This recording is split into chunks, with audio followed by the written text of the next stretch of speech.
2004, history has been made. Arsenal.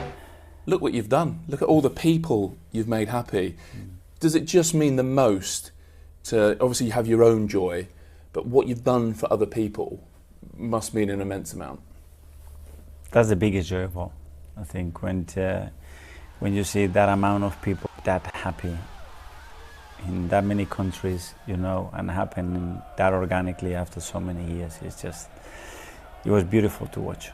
Yeah, and that's the thing, isn't it? I wouldn't usually recommend flicking through social media, but in this day and age, you can capture it from so many different angles. You see the players, and then you see the Emirates, and then you see lovely stories from ex-players or like supporters who have lost loved ones, and you really, all of it is captured in a lovely way. Yeah, I think the technology just to go through what we've lived in 48 hours and try to sum it up and try to capture those moments is a great tool, and it's been really useful. Is there something you've seen that really kind of tugged on the heartstrings or really brought it home to you, what it means to everyone? Well, especially what happened at the Emirates with our supporters. I couldn't believe it.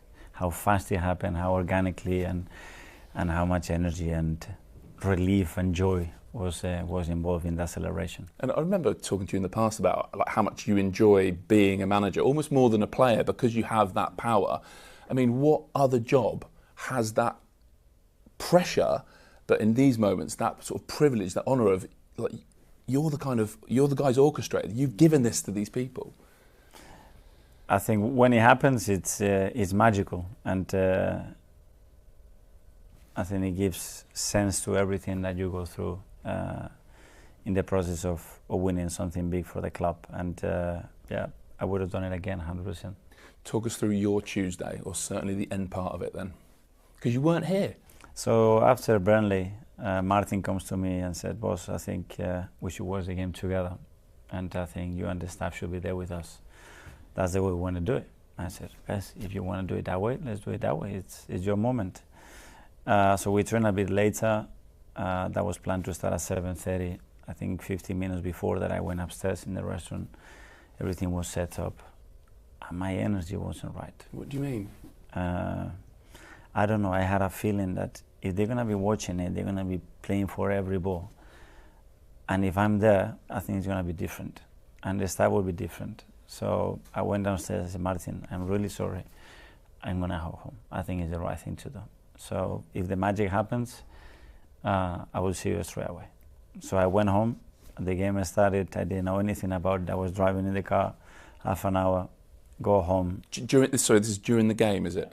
No radio on? No, nothing. Just music and drive and I go home, open the door, and my kids and Lorena were watching the game in the living room. Just open the door. "I'm here.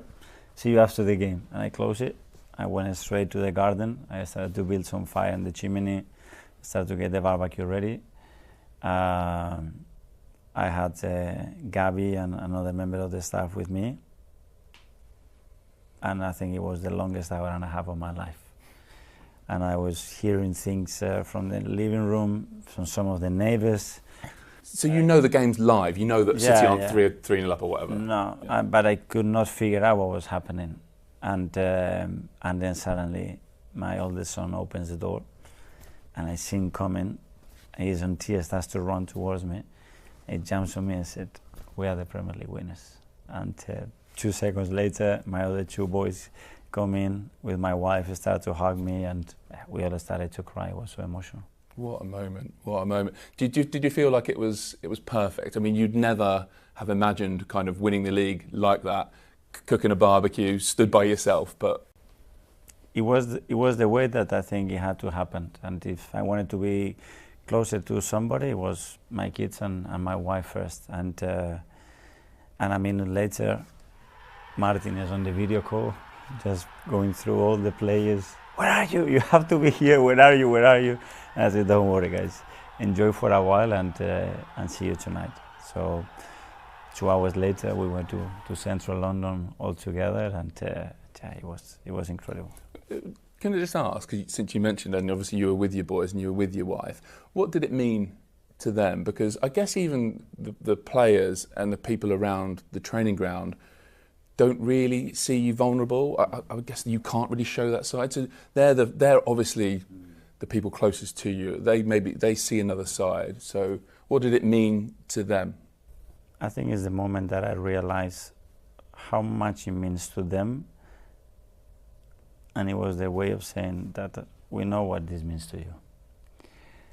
And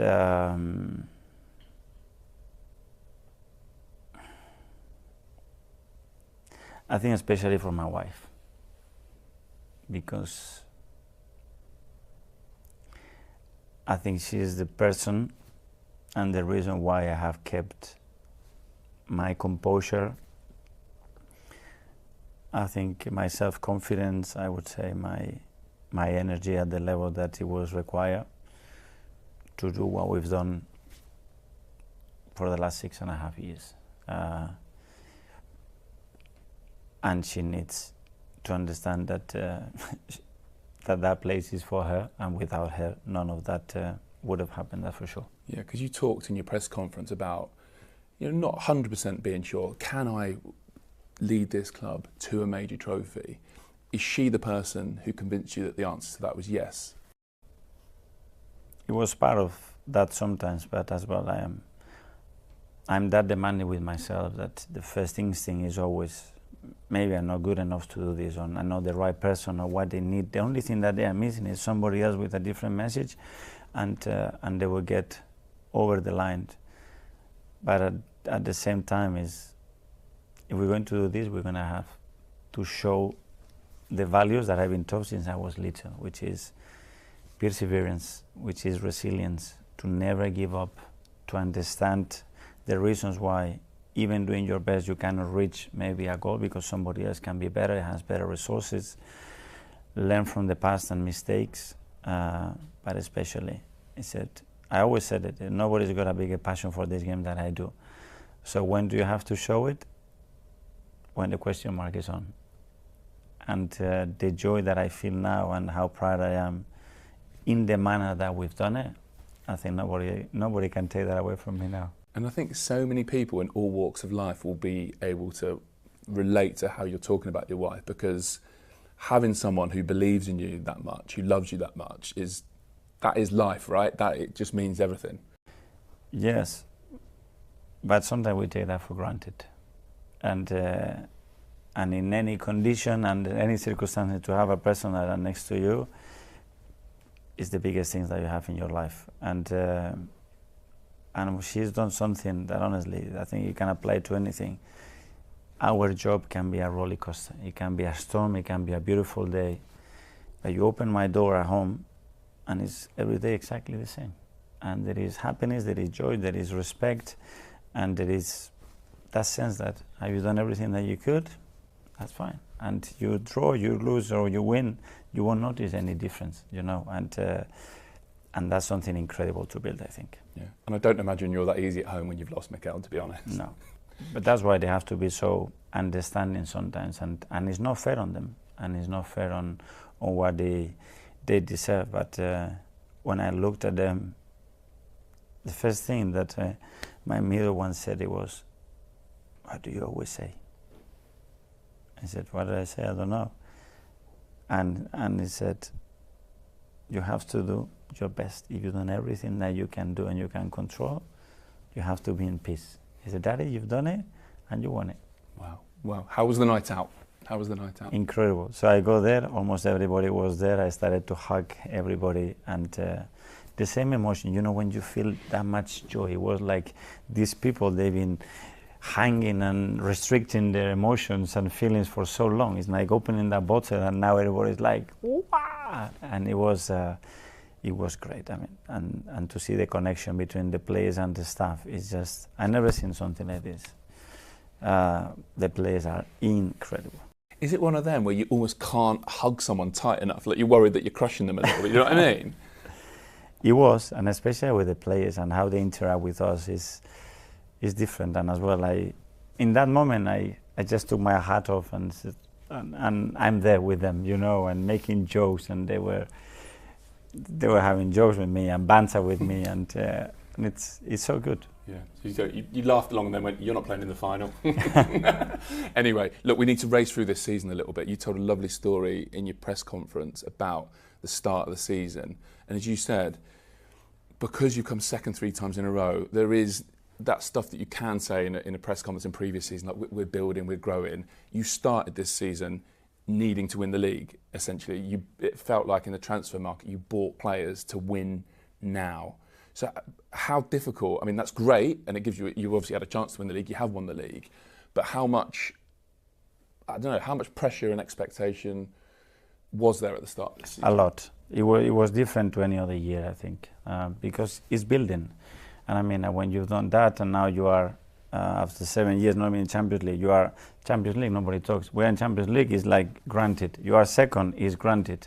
You are in the Champions League later stages, that's granted. Okay, so what else is then? Now you have to win it, or none of the things that we do are good enough, and we played that since day one. So we've done a lot of work in order to make sure that the players are present in the things that we can do now, to maintain an energy that is driven by inspiration, driven by trying to be the best version of ourselves, to be improving, not an obligation to win, otherwise we are a disaster.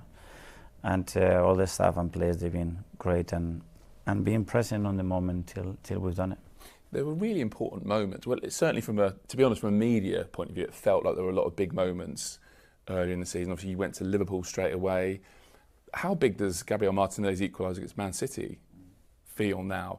And then the weekend of Newcastle, because if I'm right, you could have gone 8 points behind, and you ended that weekend, and you go to a team that's giving you problems, and you end that Sunday night 2 points behind. So talk us through that part of the season. There's so many moments. I think the one you just based with Newcastle, I think it was a huge one, because we already had the feeling if you lose there, and the way Liverpool was at the start of the season, it's going to be tough, and the pressure is going to build up, and it's going to be difficult. But then the team reacted, and it showed that resilience and that capacity to find ways. The biggest one, honestly, has been the capacity of this team to overcome difficulties, especially injuries. With the amount of big players that we had out for 5, 6, 7 months during a season, with the demands that we have more than ever in our history, to deliver what we've done is credit to everybody that has that value that probably without that we couldn't achieve it. How tough did it get with injuries, especially probably around the Carabao? Then you had that international break where everyone said that none of them are really injured. They obviously were. The Bournemouth game, I don't know if you would agree with this, feels probably like the only performance where you just didn't look like Arsenal. It didn't look like your team. So how difficult was that period with the injuries? A lot, because we have to modify certain things that we do, or I would like to do, because we still have to become very, very competitive every 3 days, but with very different tools. So you want to press more, basically, than you would, is that? Yeah, that's one thing, and we wanted to play with the ball in different ways, or have different players with different chemistries, and to do all the kind of stuff. But that's the moment to say, okay, what is my job? My job is, with the resources that we have, given the best possible chance and increase the probability to win. And I said, if we continue to do this, we're not going to get there. Especially because I've been in the other camp, and I know how good they are. And they're going to push this to a limit that if we don't have another 2 or 3 ways to win games, we're not going to do it.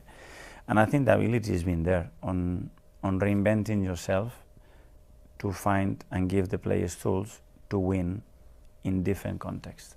And that's been, I think, the theme this season with this club. So when was crunch time then? Because it does almost feel like you've won this league 2 or 3 times. It looked like you were there, they reeled you in. It looked like you were there, they reeled you in. When did you have that moment where you're like, on this course, we're not going to win it? So, when were you most worried, I guess? I had 2 moments. One before Christmas, when we had the front line with a lot of injuries, and then an international break in March.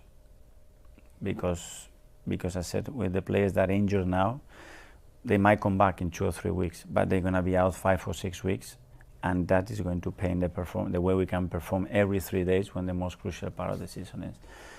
So we cannot rely only on these 4 players when they're back, because it's not going to reach the point. But the moment is for me, the biggest question mark is when we lost against Bournemouth at home, how we're going to react that. And then is throw the tactic balls away and say, Mikel, think about something else. And then I have to think about what is the message going to be. And I said, this team is all energy, so it has to go through the energy, through the emotion, and connect them to make sure that they feel that they are the best in the world. Because at the moment, they don't feel that they are the best in the world. There is doubt, and there's a question mark on them. So I said, okay, how do I do that? So do I bring somebody else? Do I bring an expert? And I've done it through music. Okay. Music is so powerful, and probably you will see maybe when everything finishes, creating moments with them. But before it happens in the dressing room, I think the celebration in the dressing room has to be before we win it. We need to feel before that we already won and we are the best, and try to create that theme. So you did that, brought music into the changing room before the City game? Yeah, but it was in different ways. We'll tell the story probably at some point, but the purpose was they have to feel that they are the best and they have the best next to them. And we need to achieve that. It doesn't matter what we do, find ways, we need to achieve that. Because if we do that, we're going to have a good chance. If we play with certain doubt, they're going to go, I want to be safe and I want to do that, and we're not going to get there. Just before we finish, I want to fill in a couple of gaps. The first North London derby, obviously a great afternoon, evening for you guys. Eza gets his hat-trick. Do you think, was that the team in its best moment of the season? We look back, I know you beat Bayern around that time as well. We had a period when everybody was fit and available through that period around October, that the team was flying and everything. We could beat any opponent, and you can throw us any kind of game. We were very happy to play any kind of game. We could change it, we can alter it, and the team was expressing in the best possible manner. And in terms of an idea of how I would love the team to play every day, I think it was around that time.